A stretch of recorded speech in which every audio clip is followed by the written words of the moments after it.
What's up, you guys? It's Matt here. So for this video, it's gonna be a little short. My throat hurts, I'm feeling sick. So I really wanted to make this video now because if I get into tomorrow and I get really sick to where I can't talk, then I can't make a video. So I figured while I still have a voice, I might as well make a video. This video is gonna be all about credit versus debit. And I'll get into the detail a little bit later, but right now I can go through the background why I came up with this.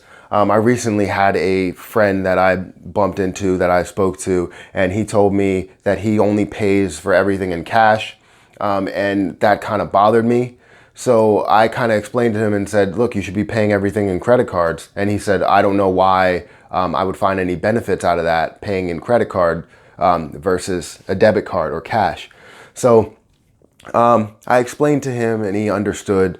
And maybe he'll go out and apply for a credit card and figure out what he needs to do. But I figured I would put this video out there just so, he can see it again. And then also other people can see it if they're wondering, what's better and where are the benefits. So before I get into the benefits, if you can give this video a thumbs up, also comment down below, hit that subscribe button and notification button so you never miss out on any of my videos.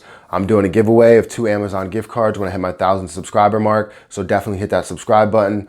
Okay, so getting into credit versus debit, I figured out that credit was definitely better than debit or cash a long time ago, just because we're gaining extra money on the money that we're gonna spend anyways, as long as it's that. If it's something more than that, then it becomes complex, and that's where people make their mistakes. This is what the companies are kind of hoping for, because then it gets to the end of the month or their end of their billing cycle, they pay basically what their bills were, but then they still have a remaining balance and now they have to pay interest on it. So that's what they're kind of hoping for, but it doesn't always work that way. And if you really are smart about your bills and really are smart about saving money and bringing in more money, then you would understand that this is gonna benefit you in a big way.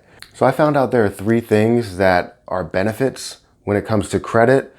And number 1 are rewards. Of course, rewards are going to be number 1 just because they give you so much value. It could be cash back. It could be membership rewards. You can use it for gift cards. You can get all different types of rewards in different credit card offers. And you can't pass that up, because say if you spend $1,000 and you get 2% back, you're gonna get $20 back in that month. Oh wow, $20, right? But it adds up, especially if you have like a larger set of bills. If you have $5,000, then you times that 20 by 5. And it's just savings over that month. And then over the year's time, you have a bigger savings. And then you can treat it as a bonus. You could do whatever you want with that money, but it's extra money that's going in your pocket. You never turn down free money. If you have free money, if they're offering it to you, as long as you're being wise with the bills and paying off the bills on time and not paying interest, then you're okay. If you're paying interest, then 2% is not really going to balance out to the 27% that they may offer as an interest rate. So you got to understand this stuff. But rewards are definitely worth it. And I figured this out just by, using my Amex card, just by using my American Express everyday card, just by using my Discover It card, all of these things that give me 1-2% back and then 4 times on purchases, like things like that. You're getting so many different rewards. And if you're getting free stuff, don't turn it down. Next, credit cards help you build your credit. So like say if you wanted to get a mortgage loan and you've been using debit all your life, you haven't even had a loan, you haven't had a credit card, you haven't had anything, you're never gonna be able to buy a home until you get those lines of credit and you have like credit history. So if you have nothing and you've always had nothing, then you're not gonna own a home and you're not gonna buy the things you wanna buy, because that's how the world works. Everybody needs to build their credit. You have younger teens that are trying to build their credit and parents that are making sure that they can build their credit to a certain degree.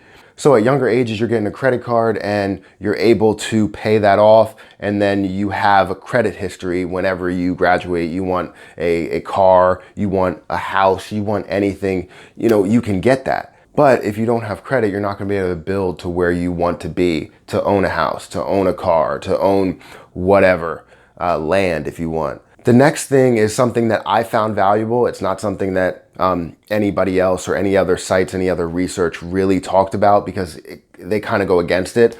Basically, you could pay for unplanned expenses. And I know this is tough to swallow because of the fact that you want to be able to pay off your balance every single month. This goes against everything that anybody has ever said. You want to make sure you pay off your balance. But if they're unplanned expenses, like say your car breaks down and you can't get to work, or you have medical expenses, or you have dental costs that really hurt, like your teeth hurt or something, then you have to pay for those things. If you don't physically have the money, then you can use credit and understand how you're going to pay it off. You need to make sure you sit down, plan it out, and then be able to pay it off. Because if you have a car that's broken down and you can't get to work, then you can't make money to be able to pay your regular credit card bill. So always understand your situation. And if you have an unplanned expense, you can use credit to be able to do that. Now, if it's a $10,000 expense that you physically can't pay, there has to be some type of a program that they offer that you can pay maybe like $50 a month if it is like medical bills or something like that. But from what I'm seeing, if you have an unplanned expense, American Express offers this thing that's plan it, pay it type thing. You can pay the whole thing, or you can plan it out and set, what your payment is. So you can look into that. I can put a link to American Express Plan It, Pay It. I believe they have like an article on what it actually is and what it means. So there you have it, guys. Those are my benefits for credit cards over debit cards or cash. And I know, I'm sorry I didn't get too much into detail. I didn't get into everything, because there are a lot more benefits, because credit cards are great, and I'm finding this out. I'm finding more out every other day. So definitely take a look at credit cards. But if you want to talk about it, definitely shoot me a comment down below and I will respond to it. We can definitely have a discussion, any type of debate, anything really. If you are for cash, then definitely comment down below and I'll talk to you. We can have a discussion. But if you could hit that like button, that'll really help me out. Hit that subscribe button and notification button so you never miss out on any of my videos. Like I said before, I'm doing a giveaway, 2 Amazon gift cards when I hit my 1,000 subscriber mark, so stay tuned for that. I appreciate everybody who views my content, and until next time, I'll see you guys later.